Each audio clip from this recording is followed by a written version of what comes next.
Assalamualaikum warahmatullahi wabarakatuh. Waalaikumsalam Waalaikumsalam warahmatullahi warahmatullahi wabarakatuh. wabarakatuh. Oke. Waalaikumsalam warahmatullahi wabarakatuh. Halo Sobat ASN semua, selamat datang di podcast kita hari ini berjudul Berakhlakologi. Tema kita adalah mengevaluasi dan membandingkan praktik berakhlak di tempat kerja masing-masing peserta. Bersama kami, Latar 1. Show. Oh, latar satu. Oke, Oke. kita lanjut aja. Kita sudah hadir nih bersama 9 rekan saya dari ASN Kabupaten Bogor, berbagai instansi. Mari kita dengarkan pengalaman mereka, jadi tetap stay tune bersama kita, karena banyak insight yang bisa kita ambil. Oke, mulai dari perkenalan peserta nih. Mungkin dari NDH 1, Kang Alfian, boleh perkenalan. Ya, terima kasih atas kesempatannya saya bisa diundang di show ini. Perkenalkan, saya Alfian dari Angkatan 4 NDH 01. Saya ditugaskan di Dinas Kependudukan dan Pencatatan Sipil Kabupaten Bogor. Oke, terima kasih Kang Alfian. Berikutnya coba ke Kang Reza kali ya. Boleh Kang Reza? Assalamualaikum warahmatullahi wabarakatuh. Nama saya Reza Renaldi. Saya di instansi Kecamatan Tenjo. Oke, kalau tupoksinya sendiri apa nih Kang Reza? Saya itu sebagai penata kelola sistem dan teknologi informasi di bidang seksi pendidikan dan kesehatan. Oke, baik. Oke, next paling ke Kang Fikri ya. Boleh Kang Fikri? Halo, Assalamualaikum. Selamat sore. Perkenalkan, nama saya Fikri dari Badan Kesatuan Bangsa dan Politik Kabupaten Bogor. Oke, berikutnya Teh Nafisa. Silakan Teh Nafisa.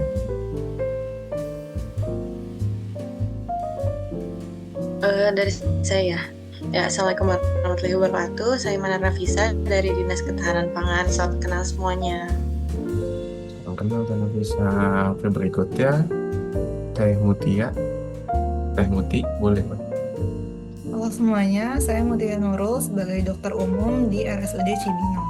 Salam kenal. Kenal juga Teh. Oke, berikutnya Teh Ulvia, boleh? Perkenalkan, nama saya Udria Putri Hamida dari Dinas Koperasi Usaha Kecil dan Menengah Kabupaten Bogor. Oke, berikutnya Teh Agnes, boleh? Halo, perkenalkan nama saya Agnes dari Badan Pengelolaan Pendapatan Daerah Kabupaten Bogor. Oke, terima kasih. Berikutnya Teh Evita. Kenalkan, saya Evita dari Kecamatan Bojonggede. Oke, yang terakhir saya sebagai pemandu dalam acara ini, saya Muhammad Wali Rahman, NDH 9. Saya bertugas di Dinas PUPR Kabupaten Bogor. Oke, berikutnya karena tema kita merupakan core values ASN yaitu berakhlak, kita mulai dari yang pertama yaitu berorientasi pelayanan. Mungkin dari teman-teman di sini ada nih yang merasa dinasnya atau SKPD-nya memiliki nilai berorientasi pelayanan yang paling tinggi, boleh disampaikan di dinas mana. Izin ya Kang. Teman-teman. Oke, Kang Alfian, mangga. Mungkin kalau tentang berorientasi pelayanan, di sini satu terkenal akan pelayanannya ya kan, karena langsung berhubungan dengan administrasi kependudukan di masyarakat. Apalagi di Kabupaten Bogor ini ada 5,8 juta masyarakat yang bisa mengurus kependudukannya gitu di dinas. Selain itu, Dinas Satu juga memiliki beberapa UPT ya. Di Kabupaten Bogor ada 7, di mana tersebar di wilayah-wilayah Kabupaten Bogor. Nah itu sebagai proses untuk pelayanan kepada masyarakat agar cepat dan bisa dikatakan untuk kepuasan masyarakat itu sendiri gitu. Oke, terima kasih Kang Alfian. Oke, menurut Kang Alfian nih, di SKPD dia nih punya core values berorientasi pelayanan paling tinggi. Mungkin di SKPD lainnya ada yang ingin mengajukan diri juga atau yang merasa, oh SKPD saya kayaknya lebih baik dari Kang Alfian nih. Ada atau tidak? Mungkin saya mau cerita tentang berorientasi pelayanan di Dinas Koperasi ya. Waktu itu karena ada instruksi Presiden nomor 9 tahun 2025 tentang percepatan pembentukan Koperasi Merah Putih. Lalu Dinas Koperasi itu melakukan pembinaan dan pendampingan untuk dalam pembentukan Koperasi Merah Putih ini di seluruh Kabupaten Bogor. Jadi terdapat 435 desa atau kelurahan, jadi koperasinya juga harus 435. Dan sampai saat Jadi- ini juga masih dilakukan monitoring terhadap koperasi Desa Merah Putih tersebut. Oh, jadi kebijakan baru ya dari Dinas Koperasi Iya. itu sendiri ya? Iya. Oke, mungkin udah dapat 2 nih kita. Dari teman-teman, apakah ada lagi atau ada yang berpendapat dengan Kang Alfian atau Teh Ulfia? Bagaimana? Mau nanya deh ke Teh Ulfia, kan tadi ada pembuatan koperasi Desa Merah Putih ya, yang jumlahnya banyak banget, ratusan, dan itu waktunya kira-kira berapa lama Teh? Terus apa aja tantangan yang dihadapi dalam melakukannya? Mungkin waktu itu dari bulan April sampai saat ini, cuma peluncuran Koperasi Desa Merah Putih itu terjadi di tanggal 21 Juli kemarin. Jadi untuk tantangannya sendiri, mungkin karena beberapa kecamatan yang ada di Kabupaten Bogor itu belum memahami tentang koperasi, jadi mau tidak mau harus bisa gitu untuk membentuk Koperasi Desa Merah Putih karena sesuai instruksi Presiden sendiri. Ya, seperti itu. Oke, keren banget nih dari Dinas Koperasi. Untuk teman-teman yang lain, apakah ada pendapat lain atau di SKPD lain ada yang merasa lebih baik atau mayoritas setuju? Bagaimana teman-teman?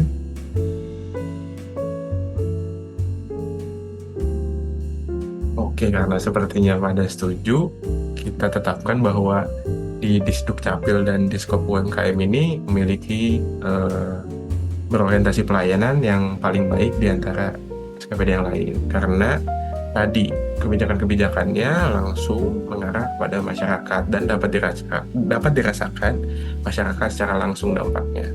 Oke, mungkin kita beralih ke poin yang kedua, yaitu akuntabel. Mungkin rekan-rekan di sini sekalian ada yang merasa di SKPD-nya memiliki nilai akuntabel yang tinggi, boleh silakan disampaikan.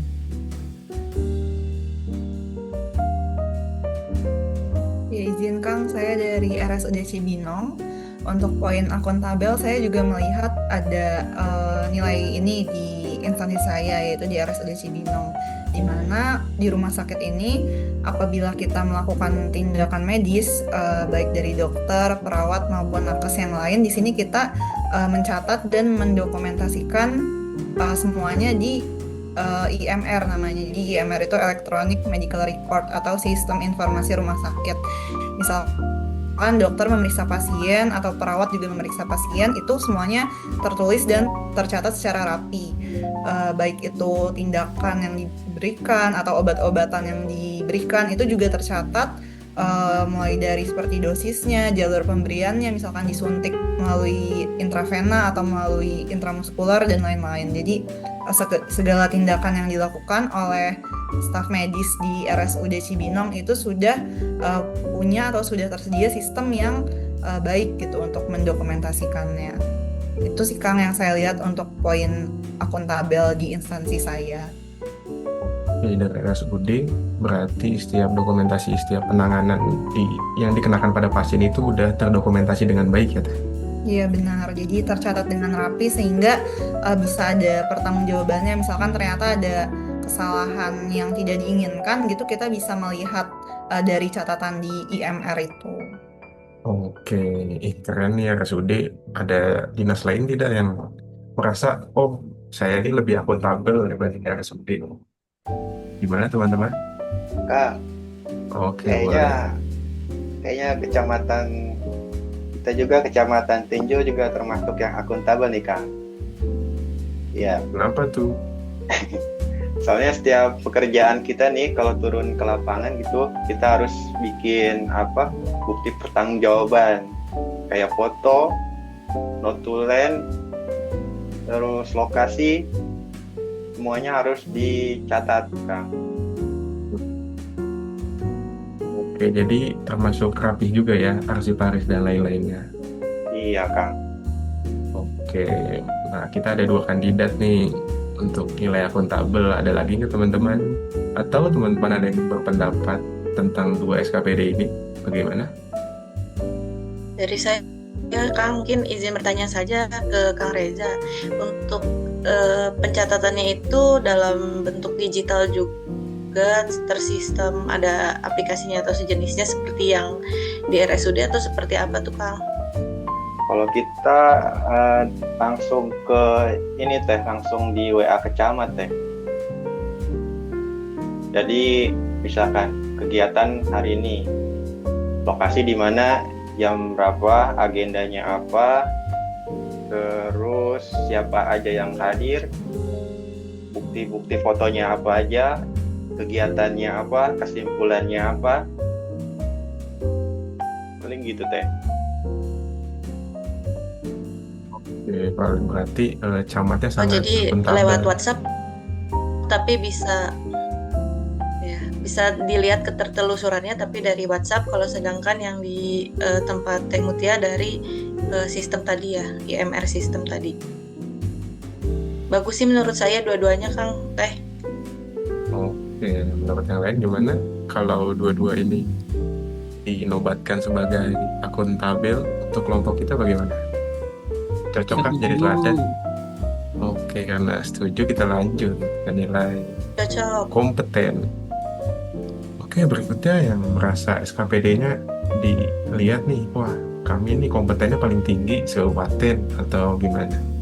Ada tidak yang merasa seperti itu?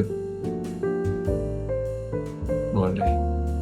Mungkin dari saya, Kang, dari Dinas Ketahanan Pangan. Mungkin saya belum tahu juga terbaik atau tertinggi atau terbagus atau apa.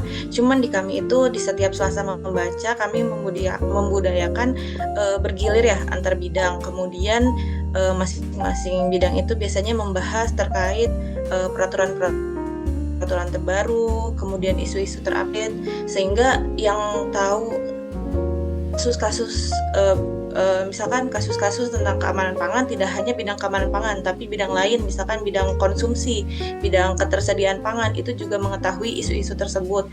Jadi ketika kita mendapatkan pertanyaan-pertanyaan dari pihak luar, itu semua orang di Dinas Ketahanan Pangan itu bisa menjawab, tidak hanya bidang terkait saja.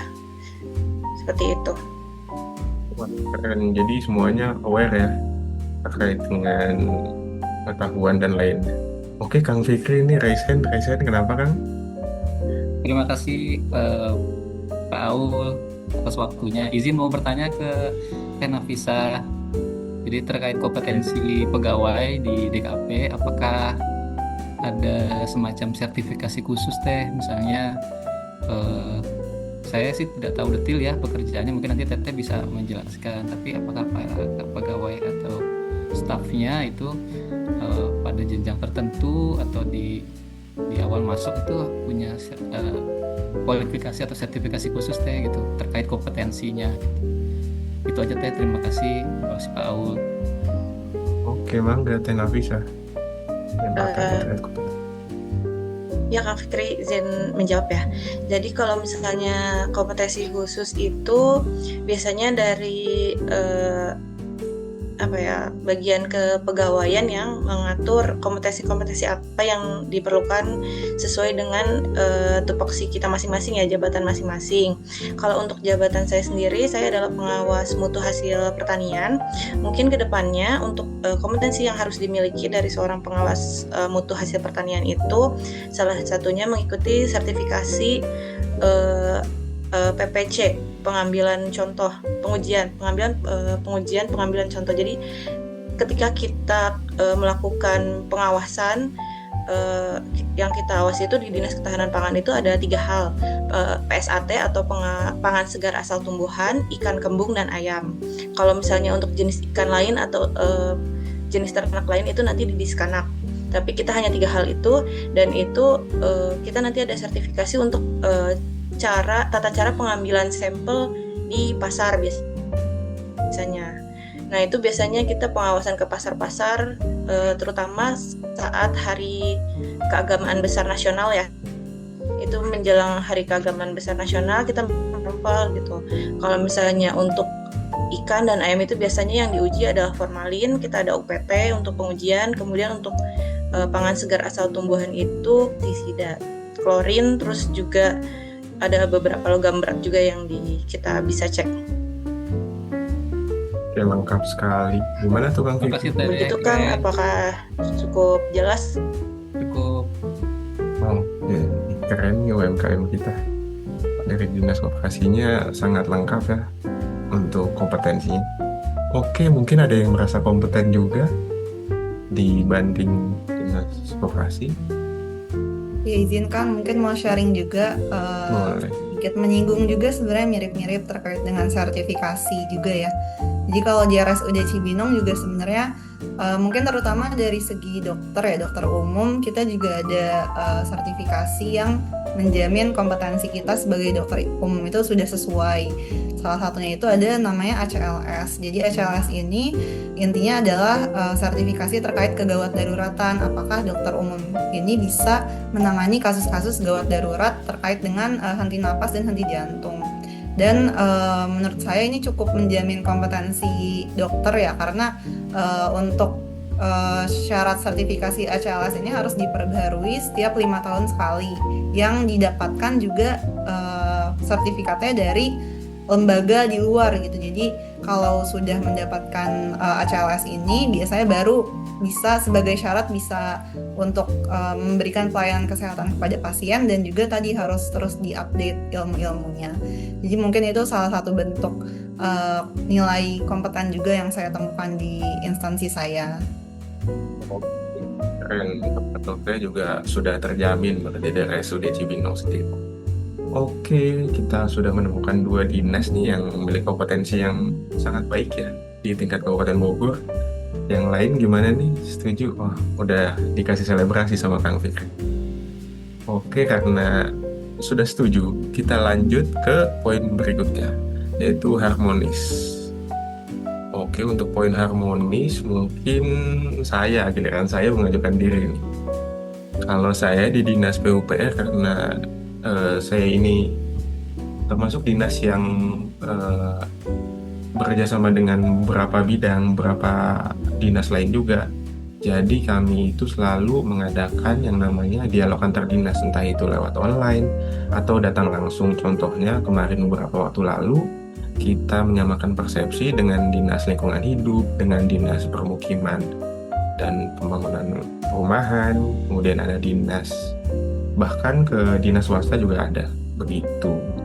Untuk tingkat harmonis di dalam gedung PU juga termasuk tinggi ya, karena kita ada beberapa bidang, ada 5 bidang, di mana 5 bidangnya ini dalam satu pekerjaan, misal proyek konstruksi itu bisa melibatkan 2 atau 3 bidang.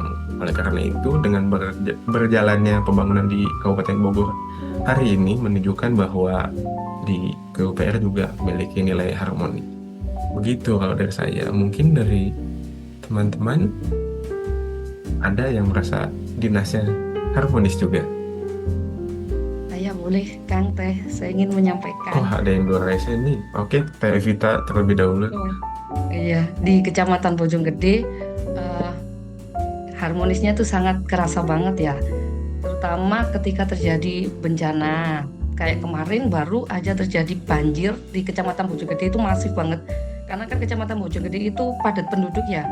Jarang banget ada penyerapan air. Jadi itu meskipun malam Bapak Camat, semua staf pemberdayaan, staf yang lain kita itu langsung aktif bertindak. Kita membantu dan langsung turun ke masyarakat gitu, membantu korban bencana, kemudian juga memberikan bantuan meskipun tidak langsung hari itu, bantuannya kita sampaikan besoknya kayak gitu. Itu menurut saya sudah luar biasa di Kecamatan Bojonggede ini harmonisnya. Setuju. Keren. Terima kasih. Oke.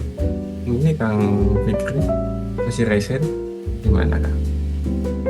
Izin Pak Paul juga Teh Evita sebelumnya memperkenalkan lembaga ya. Jadi dalam survei kecil-kecilan saya kayaknya 2 atau 1 dari 5 orang di Pemda tuh banyak yang belum tahu Kes Bangpol ternyata. Padahal kita juga sama-sama SKPD karena memang baru tahun 2021 kemarin itu menjadi badan, mungkin di antara SKPD atau badan yang paling muda secara usia, dan tugasnya pun agak unik ya. Kalau Bapak Ibu KTH yang lain itu kan dinasnya itu kalau di tugas pemerintahan umumnya kan konkuren ya, jadi pembagian tugas dari pusat ke daerah. Nah, Kes Bangpol itu satu-satunya di daerah yang tugas fungsinya pemerintahan umum gitu. Jadi tidak ada yang serupa dengan Kes Bangpol dalam tugas fungsi pemerintahannya. Nah, kami bersentuhan langsung dengan kalau konteksnya harmonis kan bisa di internal kantor ya, instansi, atau harmonis di lingkungan luar kantor gitu. Kami kalau secara umum itu sering membahasakannya Kes Bangpol adalah mata dan telinganya pemerintah daerah gitu. Jadi informasi kerawanan, potensi konflik, dan penjagaan kondusivitas wilayah itu tanggung jawabnya ada di Kes Bangpol. Maka konflik-konflik perizinan tentang pendirian rumah ibadah, fasilitasi Forkopimda, forum koordinasi kepala daerah antar instansi itu penanggung jawabnya di Kes Bangpol. Jadi memang terasa sekali fungsi penjagaan kondisivitas wilayah, karena memang bagi wilayah sangat perlu. Contoh misalnya teteh yang di Bapeda ya, secara tidak langsung pasti bergantung dengan kondisivitas wilayah, investasi yang masuk ya, atau kemudian atau kondisi keuangan daerah, investasi yang masuk dan segala macam itu kan tergantung juga dari kondisi sosial politik di suatu daerah gitu. Itu diantara fungsi-fungsi menjaga harmonisasi di Kabupaten Bogor. Mungkin itu cerita sedikit Kang tentang tugas fungsi dari kami. Terima kasih. Terima kasih Kang Fikri. Wah, keren banget ya Kang Fikri ini, badan Kes Bangpol ini ternyata kita baru tahu ada badan baru di Kabupaten Bogor, terus fungsinya juga ternyata sekompleks itu ya Kang. Kemudian mengemban tugas yang cukup besar juga. Oke, mungkin kita lanjut di part berikutnya. Untuk part ini kita sekian dulu. Sekian podcast kita untuk part 1. Ditunggu ya nextnya. Halo Sobat ASN, kembali lagi bersama kita Latsar 1.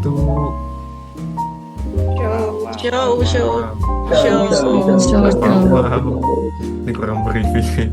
Oke, kita lanjut aja melanjutkan tema tadi, praktik berakhlak di instansi kita masing-masing. Kita lanjut, tadi kita sampai di part 1, kita sampai ke poin harmonis.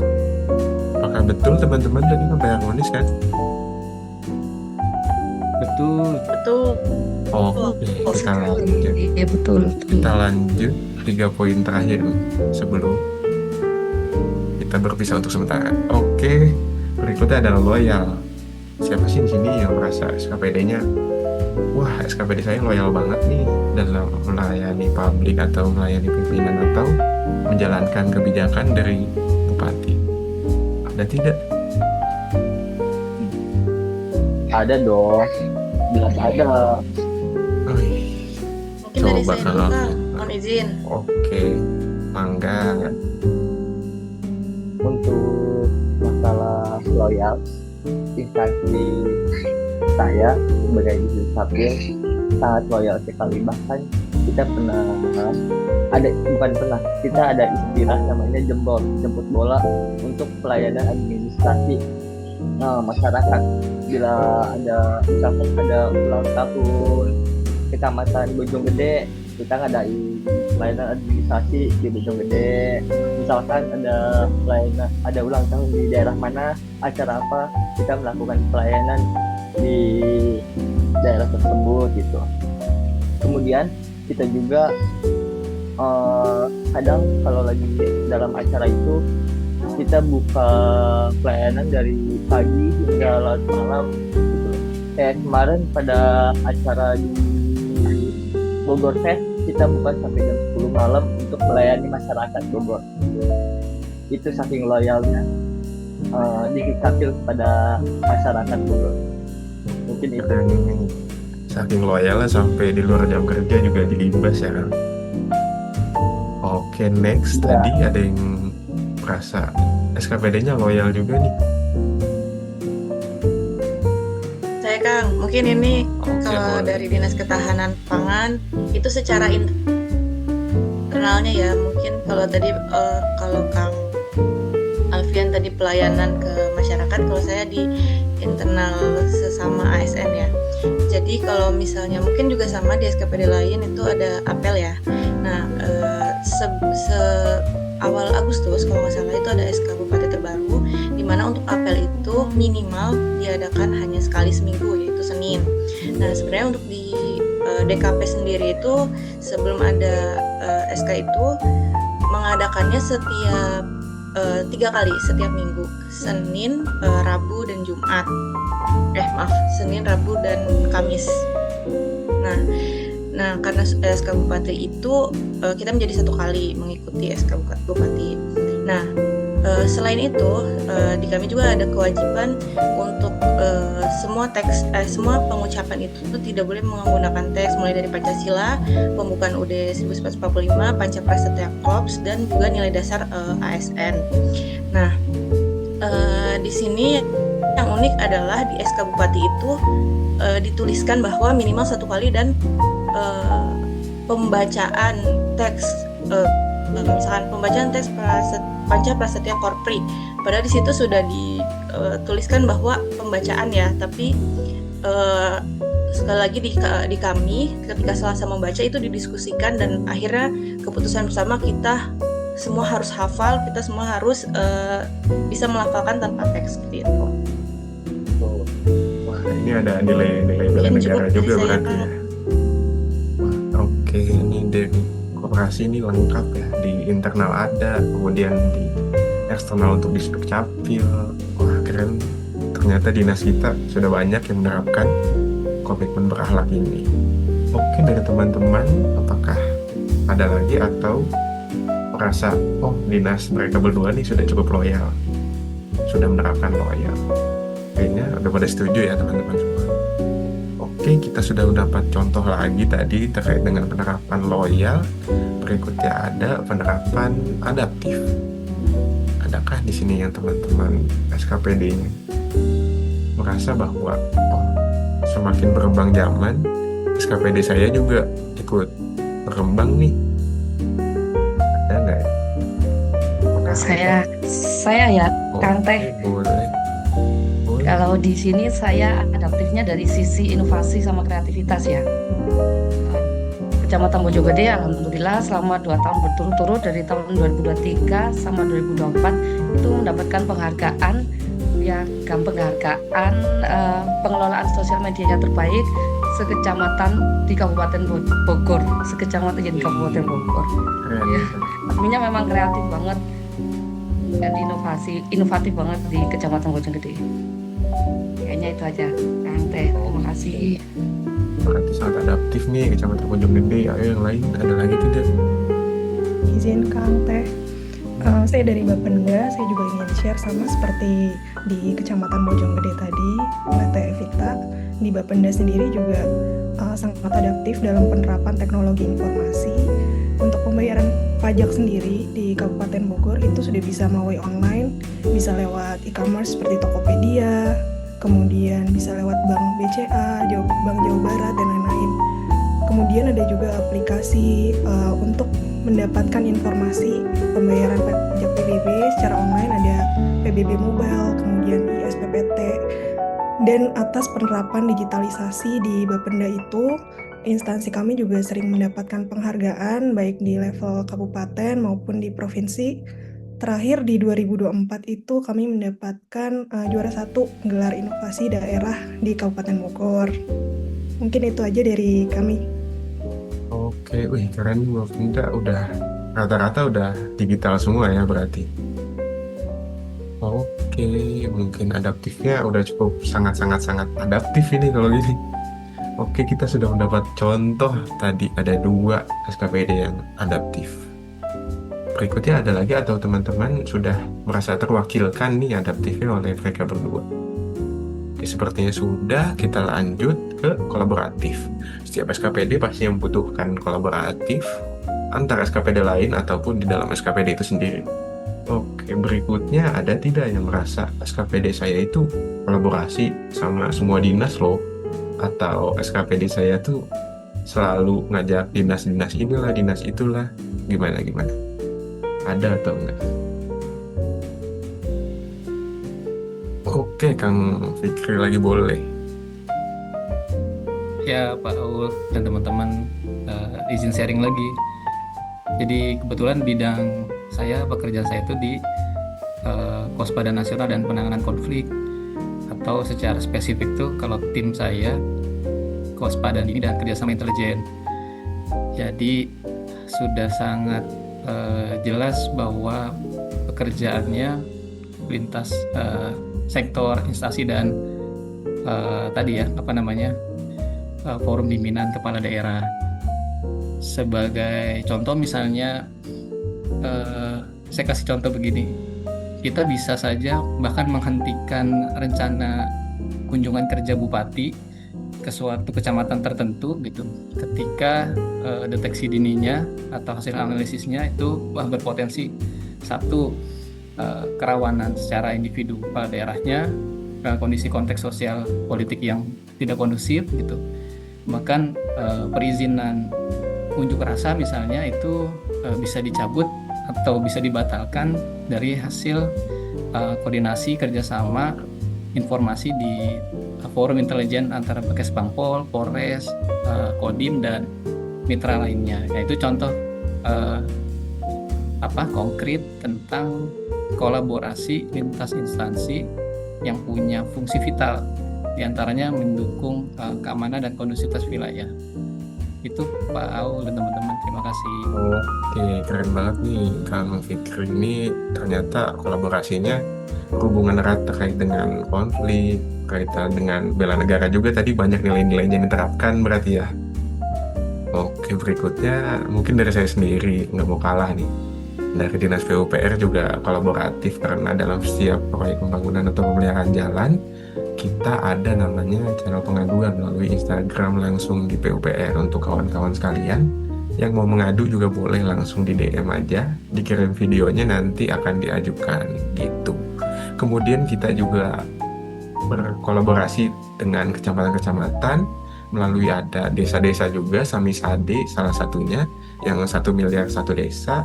Kemudian ada lagi itu dengan, kalau saya sendiri di penyataan lingkungan itu air limbah, sering berkoordinasi dengan kecamatan bagian Kesbang untuk menentukan daerah pelayanan yang mana yang belum dibangun MCK untuk pengolahan limbahnya.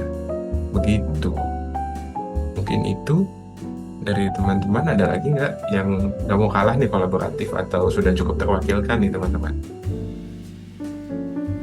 Oke, sepertinya karena teman-teman sudah mengangguk-ngangguk berarti sudah terwakilkan. Mungkin kita sudah mendapatkan banyak nih contoh masing-masing core values berakhlak. Tuh Kang Fikri sampai ada lope-lope, semuanya sudah mewakilkan dari praktik-praktik berakhlak. Tadi ada best practice, contohnya ada berorientasi pelayanan dari Kang Rofian, kemudian ada dari tadi Bapenda, kemudian ada kolaboratif dan lain-lain sebagainya. Pokoknya semuanya sudah terwakilkan. Jadi yang bisa disimpulkan dari kita semua adalah setiap SKPD maupun setiap dinas itu bukan mencari yang terbaik, tetapi mencari dan menggabungkan kolaboratif semua nilai-nilai dari core values tersebut menjadi satu kesatuan, saling menjadi panutan satu sama lain demi pelayanan publik yang lebih baik untuk Kabupaten Bogor istimewa. Oke, mungkin cukup podcast perbincangan kita kali ini. Mungkin dilanjutkan dengan tema yang berbeda nanti di kemudian hari. Kurang lebih mohon maaf. Lacar 1. Show. Oke, sekian dari kami. Wassalamualaikum warahmatullahi wabarakatuh. Dadah. Waalaikumsalam.